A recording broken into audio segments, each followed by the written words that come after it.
Well, at least the speech will start quietly since the recording is going now. We will sit there. If the video gets to YouTube, it'll be sitting there with me staring at the screen blankly for the first 3 minutes.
Good evening, fellow Toastmasters and guests. Over the years, John Laramie, as many Toastmasters members, has the honor to give many speeches, presentations, and introductions. During this time, he has leveraged an ancient technique to allow him to never have to rely on notes, unless it's a choice. Today, John would like to share this technique and its advantages with you. Please help me welcome John Laramie.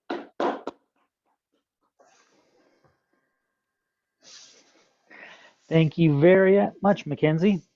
It's important to me that everybody feel comfortable. And for those who were not here, my earlier introduction, if you have a question at any time, feel free to put up your hand, wave at me, or whatever you want.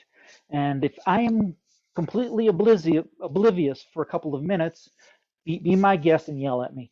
I am not going to take it personally, at least not the first time, and depending on what you say. Ladies and gentlemen, we've all had that moment, and this one is mine. I was in high school, a member of the speech team, and had delivered many speeches to community groups and stuff throughout my years on the team. I was excited because one day they came to me and said, "We want you to talk in front of a bunch of business people about Eleanor Roosevelt." Me, being who I was at the time, thought, "Oh, that'll be easy." So I went out and I spent a couple of days researching and was excited to talk about such an incredible woman, a person who was not only the first lady, but the first representative to the United Nations from the United States. She was a fantastic person. I got up in front of the audience, business people from all around the city and from all around the state sitting out in the audience. I was the third person to speak that day on Eleanor Roosevelt. I got up there, I gave my introduction, and that was about it. I went blank, utterly and completely blank. I turned my 10-minute speech into a 3-minute stammer. Utter panic ensued in my heart because I had never experienced anything to this level. And at the end of my travesty, all I could say was, I'm sorry. The people there were fantastic. The man who had introduced me came up to me and said, it happens. All of us have had this happen to us. And never apologize. He said, if you get up there, you trip, fall off the stage, knock two people over, and then vomit on the host, don't apologize. I don't go quite that extreme, but it was great advice that day. And the most important thing that came to me from that horror was I started trying to find different ways to remember what I needed to say. And that's what I would like to share with you today. What did I find over the many, many years since then? And how to apply it. Well, first, let's talk about the different ways you can present a speech. I'm sure you all already know this, but since I have 40 minutes to talk, I'm going to use it the best I can. First way is read it. It doesn't matter if the speech is a speech you've written, it's a story, a poem, a dissertation that was delivered 100 or 200 years ago. Not ask what you can do for your country. But what? No, that's not right because I wasn't reading it. There's things like quote the raven, nevermore. Reading a speech is a great way to get all the words right. It does have the disadvantage of that you are reading, looking down at a book or a paper and having to look up at the audience, back down. Oh, shoot, I lost my place. Where do I go next? It can cause as much panic as just relaxing. And you see the modern day politician and other people using the teleprompter. It's the same thing. They're reading their speech. But beyond reading, you could go to the big leagues and go to memorized. See your speech from the top of your head, present it as if it's your own. Be exciting and dynamic and be able to look straight at the audience the entire time. 7 years ago, our forefathers. I've never been able to figure out how Lincoln had forefathers, but it doesn't matter. Memorized speeches are fantastic if you can memorize. I've never been really great at it. I have done some, but for the most part, I go on to the next part, which is an outline. You take your speech, you write up a nice little outline, and whether the outline is printed on a piece of paper, thrown onto some cards, or memorized, doesn't matter. It gives you a nice generic thing to work from. Now, of course, if you are thoroughly dependent on where you are on your outline, you can get distracted looking off into the distance and forget where you are. And suddenly you're scrambling, looking through your notes, trying to say, well, did I talk about this? Did I not? Or worse yet, have a dozen cards in your hand and drop them. Having them shuffle across the floor is near panic situation because not only do you have to figure out where you were, are my cards in the right order? In addition, we're going to move on to the part that I'm actually excited about for this evening. It's called a mental palace. It means basically using a place that you know very, very well and attaching your ideas, your points in your speech to different things in that locale. We'll go in a lot deeper as we go on today. But the idea of a mental palace is not new. In fact, a little secret, it's over 2,500 years old. It happened a long time ago when this Greek poet had to go and read his poetry to a bunch of bigwigs who all wanted to hear their names held on high. Well, he did it, and it was a great day, supposedly. But a message arrived for him, so he stepped outside. And lucky for him, he did, because the entire roof collapsed. Now, these aren't the simple roofs that we have today. We wouldn't get a little plaster in our hair. They got crushed by tons of stone. And nobody knew who was who because they were crushed so badly. This poet walked around and said, this person was here. This person was here. And it worked. They were able to bury everyone in the proper graves. And later on, he got thinking, I bet I could remember what I'm going to say by doing the same kind of thing. Not crushing people, that's not allowed, but applying thoughts to different locations in a room. This is known as a mental palace, as a memory palace, as a, what is the proper word for it? A loci.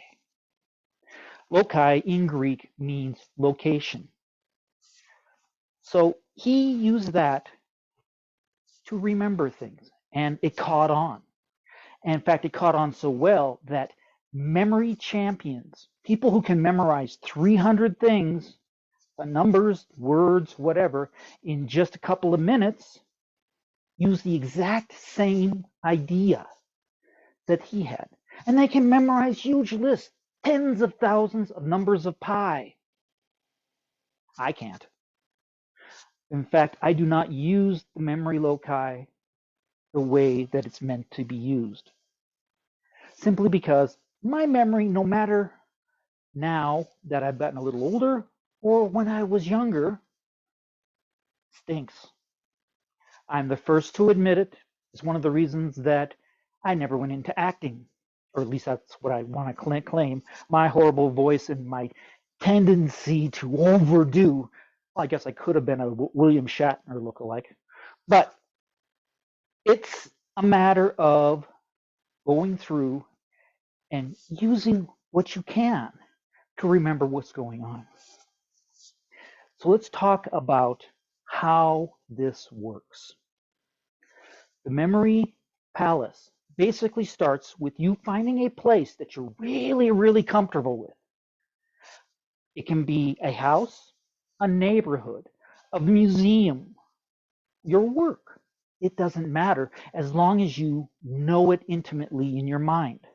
So you can walk in your front door and you're in your living room, you know where all the furniture is around you. My favorite memory palace is my house. I walk in through the front door, I'm in the living room. I go to the side, there is my bedroom. Through the bedroom, into a bathroom. Through the bathroom, onto the porch, into the kitchen, dining room, our family room, my son's room, my oldest daughter, my youngest daughter. 10 separate rooms that I can use. And in each room, I have 5 objects that are key. So in my living room, the first room I walk into my house, I have a bookcase, my desk, which usually looks like a level 3 or 4 tornado has hit it. Our treadmill, a treadmill. I can never remember what it's called because it's usually covered in clothes and other garbage. A small table, and of course, a couch. And each one of those locations is a spot I can hang a memory object on. Now, what does that really mean? This is where I separate from a normal memory palace. Because normally they say, put a picture of something that will remind you of what you got to remember in that location. My brain works in a slightly off way, and I'll be the first to admit it. I put an object or a song or a cartoon or movement, a story in those locations. Quick example, I was giving a speech on the Constitution, and I wanted to mention that, of course, Thomas Jefferson wrote the Constitution. He had to rewrite it numerous times, usually at night, late at night, to present to the Continental Congress the next day. I remembered it by having Thomas Jefferson running like crazy on my treadmill. He's sitting there trying to write as he's running. And on the very top of the treadmill was a long candle with a human face on it that was laughing at him. Now, that came from a cartoon that my kids watched. It was about a candle that helped Thomas Jefferson write the Constitution by giving him light and moral support through the night. That part is purely me, but it was a hook that I could look over and look at it, and I could, in my mind, see Thomas Jefferson running his patookie off with a candle laughing at him. Another thing with that same speech, I had wandered into the bedroom and I was talking about the preamble.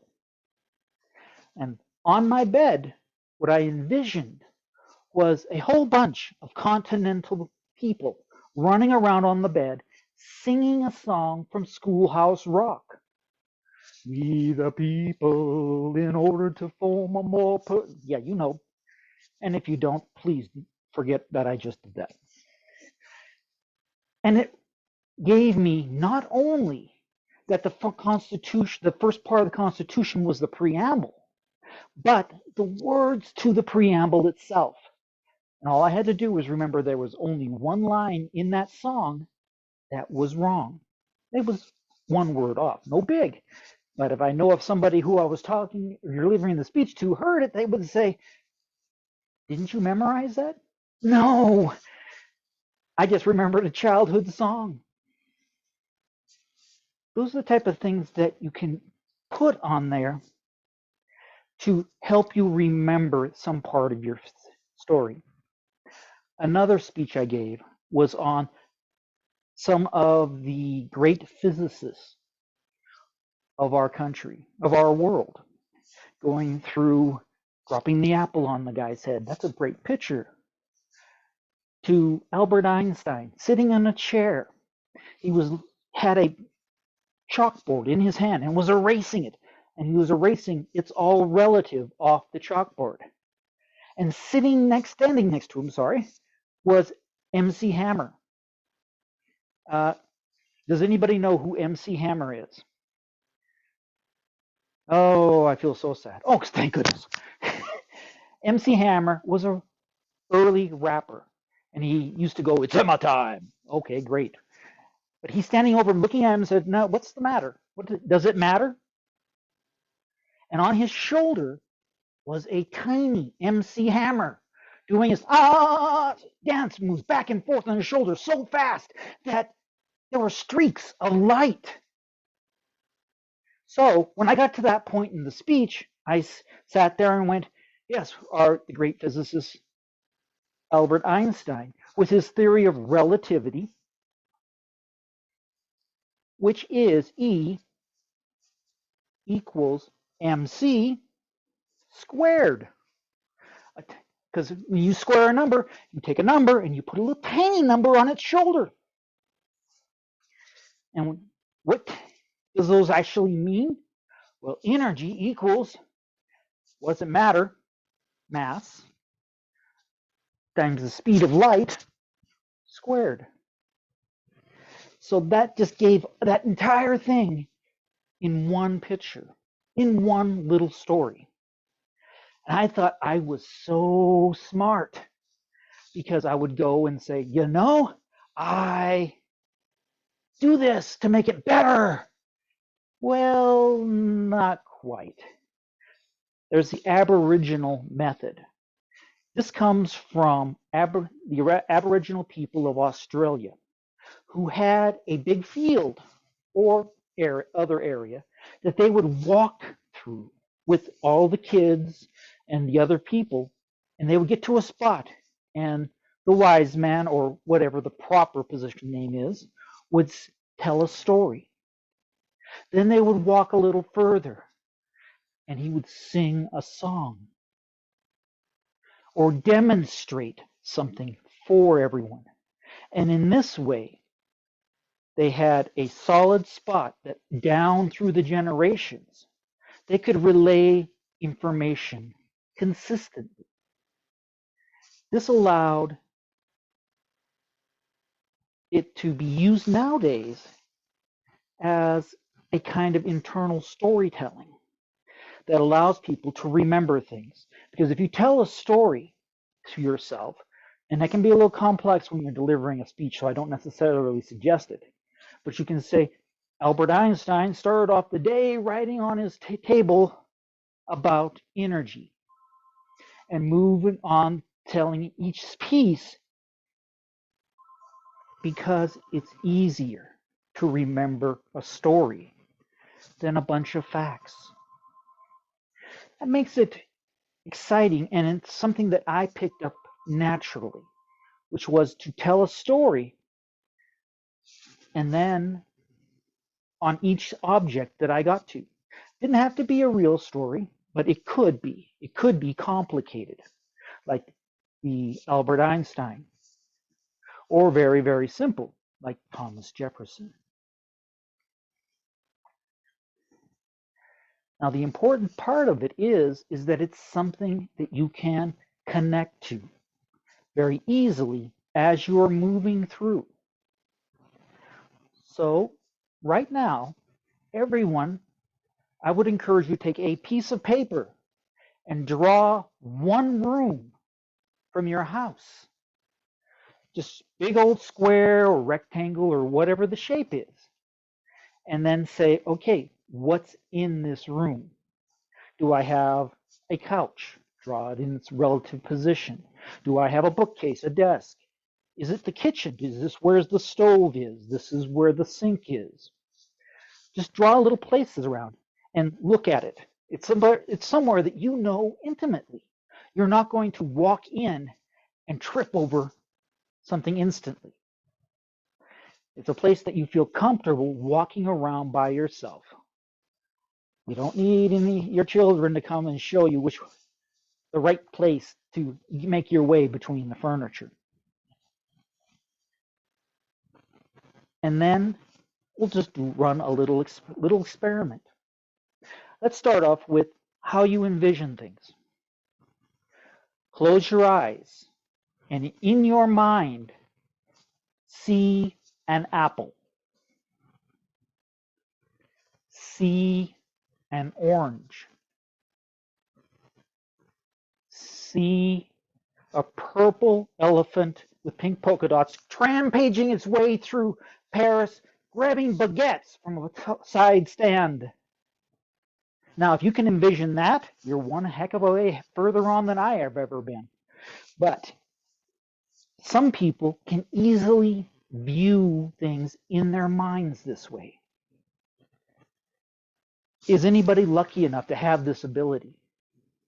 To be able to actually see an apple in their mind? Oh, got at least one person who's willing to admit it.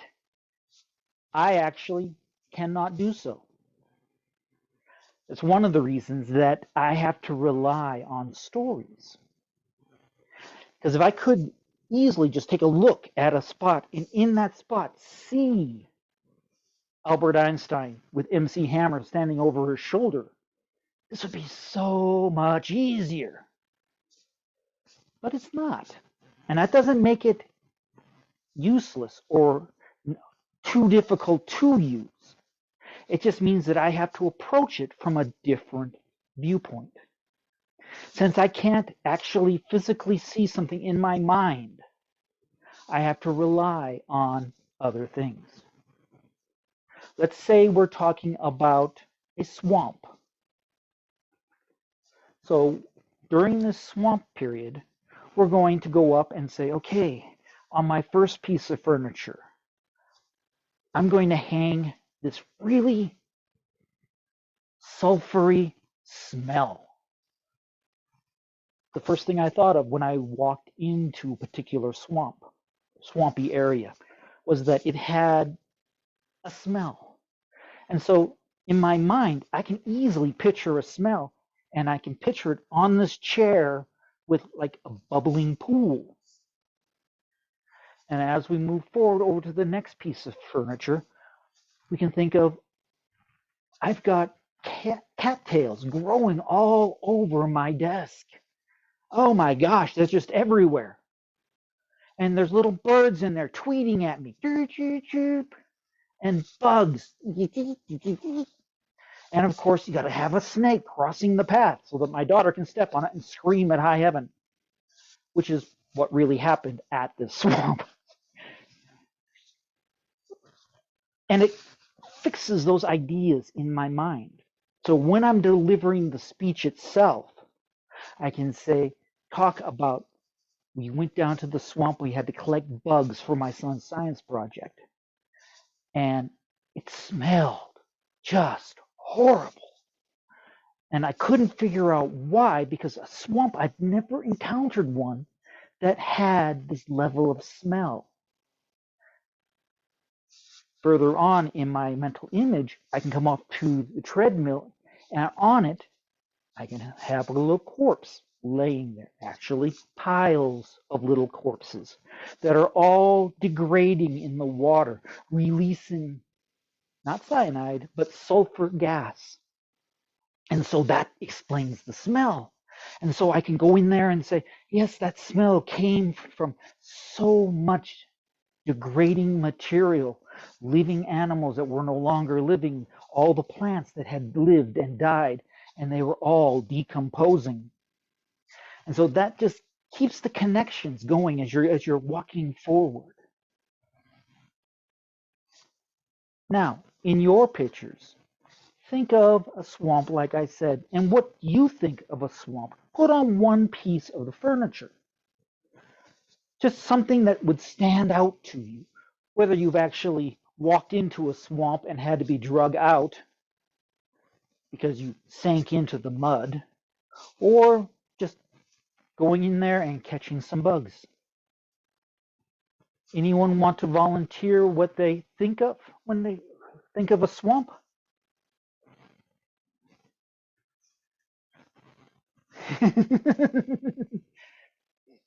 And that's quite all right, because one of the last things in the world that most people want to think about is the swamp.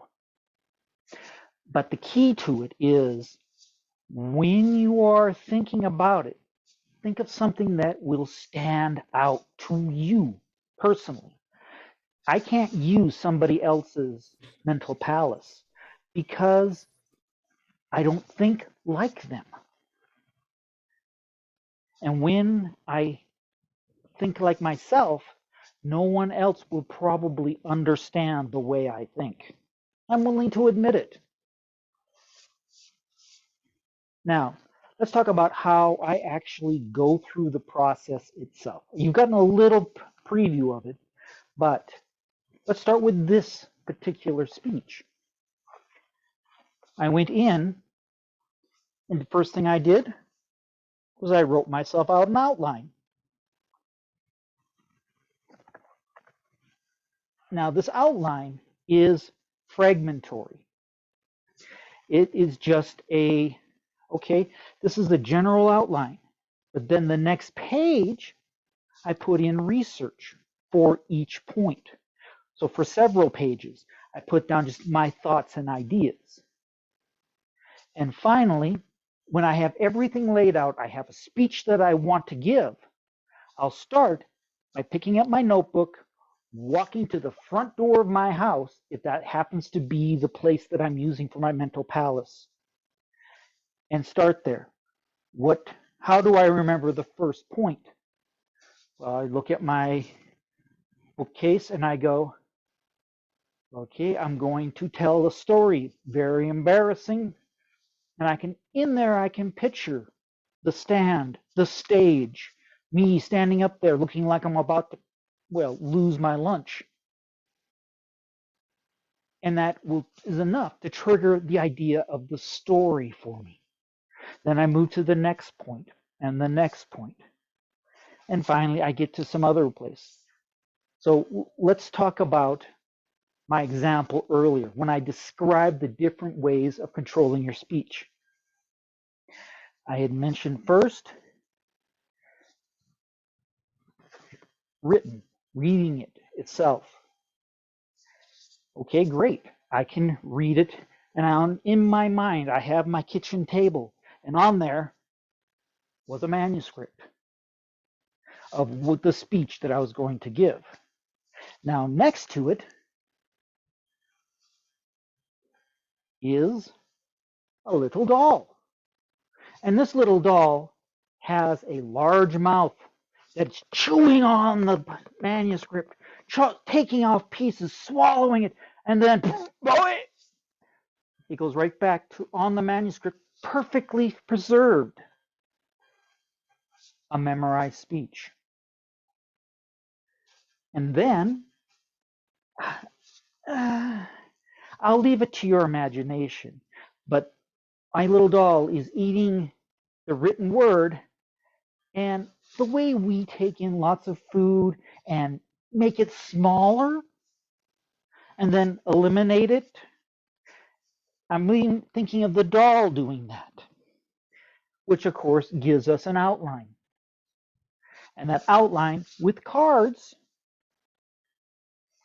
flops down behind our little creature. Now in my head, I've got a storyline going here.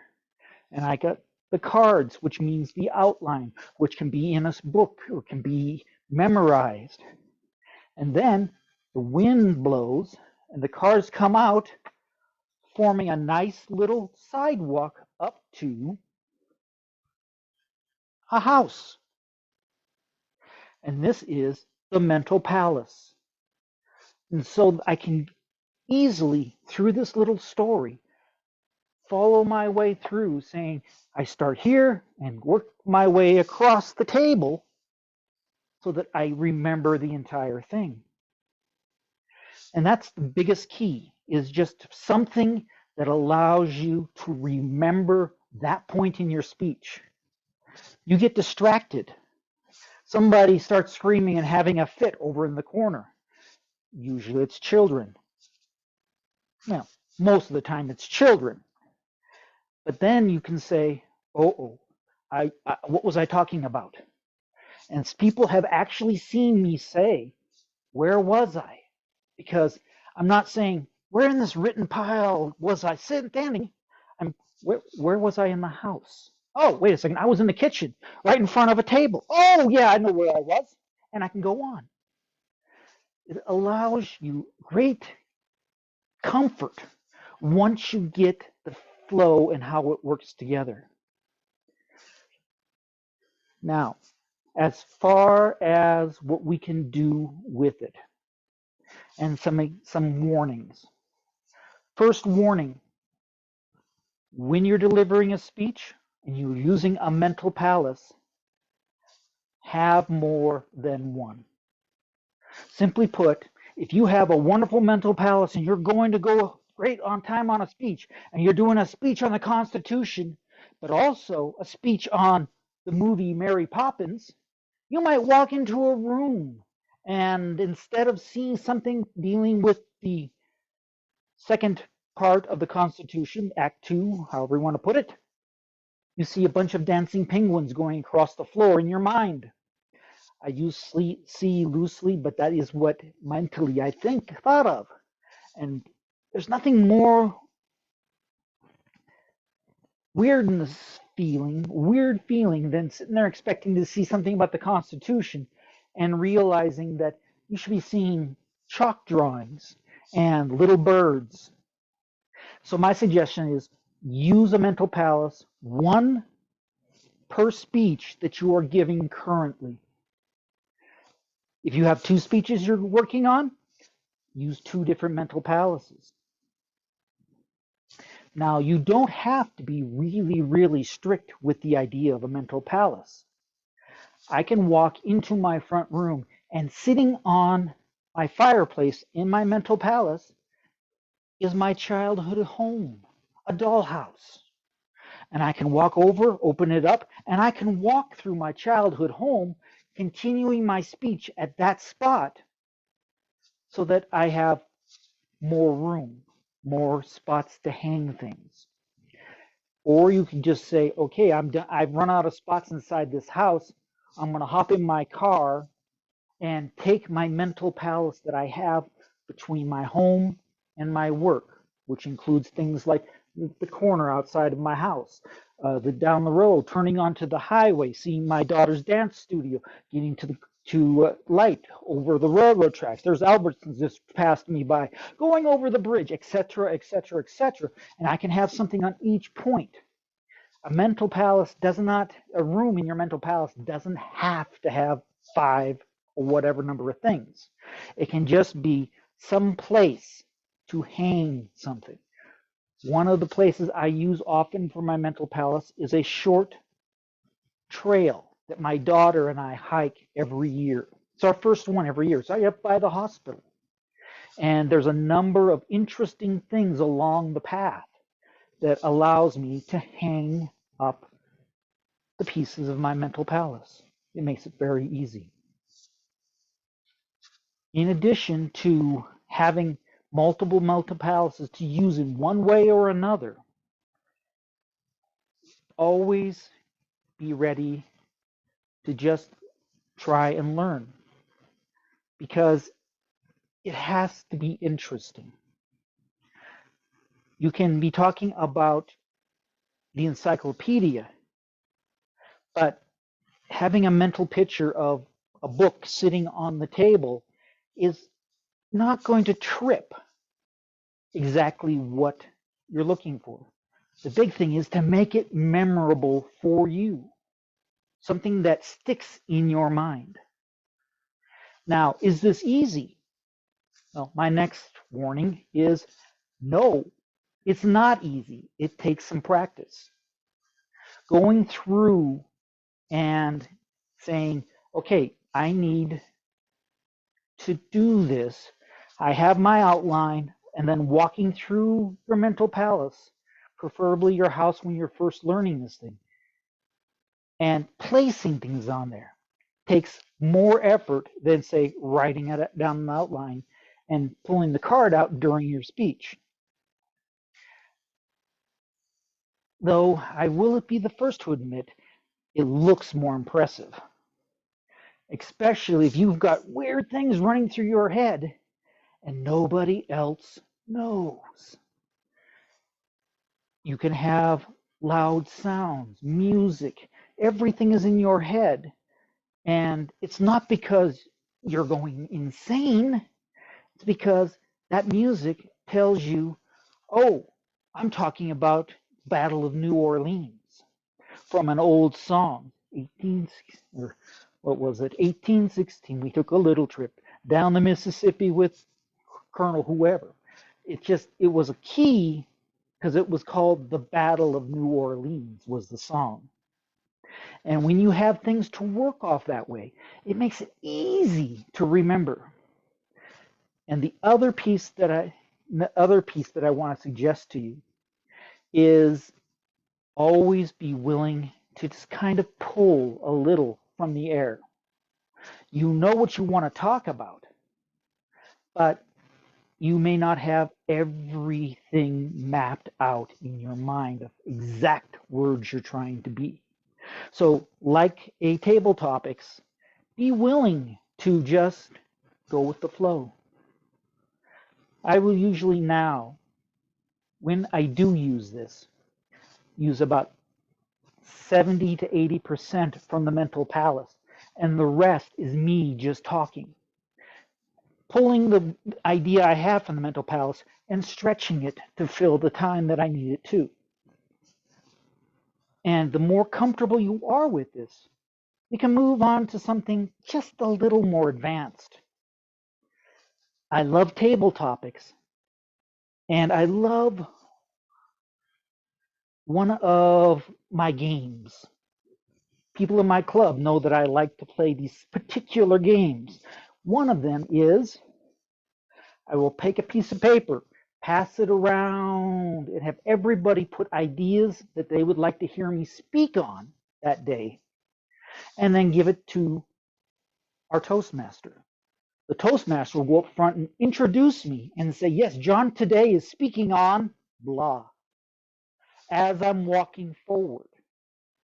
Well, what I do in that moment is say, well, this is the topic. Here's like 3 points that I want to make for it. And I throw it in my birth home, the house I lived in when I was the smallest child. It had 5 rooms total. So it's very easy to throw things into that room. I don't have to fluff them up. I don't have to figure it out. I just have to step in and say, oh, in here in the living room, I've got a dancing walrus. Why? I don't know, because that's the first thing that came to my mind when I was thinking of what I wanted to talk about. So I talk about it. And then I move over to the next room and say, okay, in this room, there is a small nuclear device that's a teddy bear is holding the button to, threatening a koala. Why? I don't know. It just seemed funny at the time. I'm exaggerating somewhat, but it's a matter of just in that instant throwing anything you can think of in those rooms and coming back to them and expanding. So with that, we are coming up at 39 minutes, and I would like to open the floor to questions, anything that anyone has.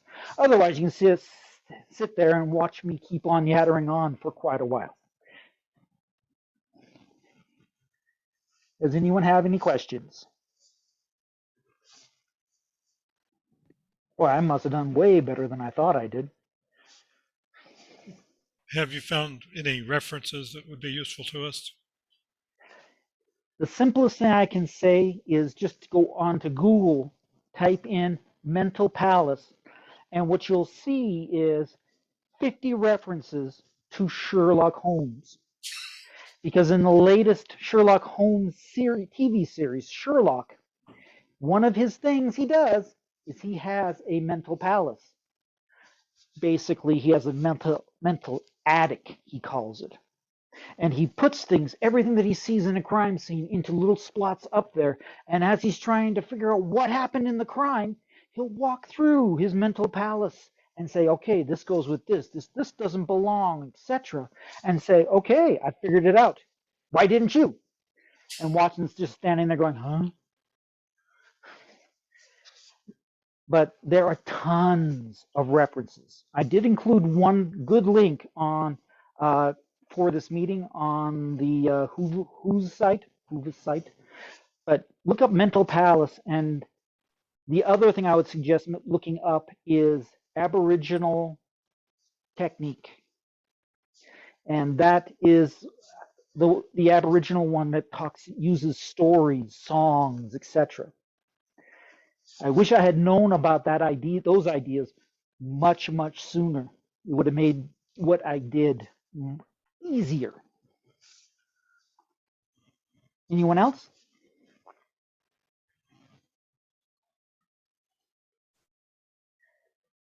In a 5 to 7 minute speech, about how many symbols would you have? In a 5 to minute speech, I normally will use my childhood home, not the first one, but my parents' current house. That house has 6 rooms in it. They always had small. My brother and I always had to be in one room, but it has 30 locations that I can leverage. And so if I use the entire thing, fantastic. So I will take, in an outline, you will have like 4 or 5 points, big subsections. I will go through and use one of those subsections per room. And that makes it easier to know that all of these things in here in the living room go together. And that allows you to look at it and just move through it sequentially. My warning is this can get very disheartening the first couple of times you do it, because you're up in front of the audience and at the same time you're trying to be in your house going, okay, what's here? I don't remember. But as you practice over time, it gets to be easier and easier. It got to the point that now, for most 5 to 7 minute speeches, I put 3 points out that I want to talk about, and I make it up on the spot most of the time, because I've just gotten used to being able to go with the flow. And that's part of the fun of this is something I can reach into in my tool bag and pull it out for a 40-minute speech. Or, depending on what I'm doing, any one of these is important. If I need an outline, great. If I'm reading a story to people, or I am going through delivering the give me liberty or give me death speech, I prefer to read it because I stink at memorizing. Or if there's something that has lots of facts on it or lots of names that I can't pronounce very well, I will make up a card. And then in the middle of the speech, I'll reach down, grab the card, read what I need to read off of it, put the card away. And I'm still delivering the speech and not using notes except when I have to. And that just gives you, the more tools you have in your quiver or in your toolbox, the more ways you can deliver a speech. And you can make it fit for that particular time. Excuse me. Any other questions? Yes. This is Shelley. I don't have a question, but I was able to go out to the Whova website for the conference and grab the article that you shared, and it's in the chat. I wanted to let everyone know that that was available, so that if you want it, it's there. And I went out and Googled. If you add technique behind your palace, it narrows it down. You don't get a lot of Sherlock Holmes. But I grabbed a few other articles out there too and put them in the chat. So there's about 3 or 4 options there to support your conversation there, John. It's been a very good one. So we're down to about 5 minutes left. So thanks. Thank you. The one thing I can say about this technique, it is a memory mnemonic. I probably just murdered that word, but it is just another way of remembering things. And there are tons of different ways of doing it. And you can use any one of them in this way, if that's kind of what you just decide you want to do. So all I can really say is try out different things. When you find something that you like, use it. If you have an incredible memory and you could memorize your entire outline and be able to go through it without a problem, fantastic. If you are a savant and can memorize your speech in total that you write down, fantastic. Any way that you can be comfortable and enjoy delivering a speech, go for it. With that, unless there's any more last second questions, I am going to turn our meeting back over to Mackenzie, because I know you have some things that you wanted to lead us out with.